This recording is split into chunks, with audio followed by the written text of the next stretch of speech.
माझं सोलापूर न्यूजमध्ये आपल्या सगळ्यांचं स्वागत।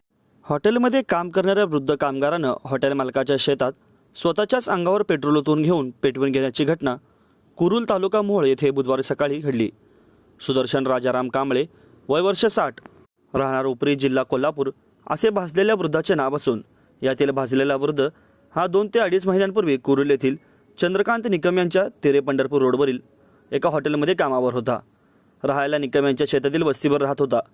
बुधवारी सकाळी अज्ञात कारणावरून सुदर्शन यांनी चंद्रकांत निकम यांच्या शेतातील चिंचेच्या झाडाखाली स्वतःच्या अंगावर पेट्रोल ओतून घेतले। यात त्यांच्या सर्वांगास भाजले।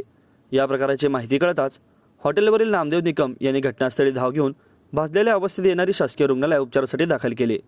या प्रकाराची त्यांनी त्यांच्या नातेवाईकांना उपरेती माहिती देखील दिली।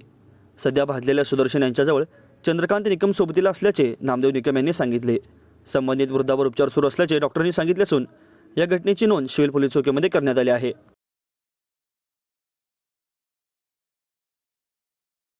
माझं सोलापूर न्यूज या यूट्यूब चॅनलला सबस्क्राईब करा आणि बेल आयकॉन प्रेस करायला विसरू नका।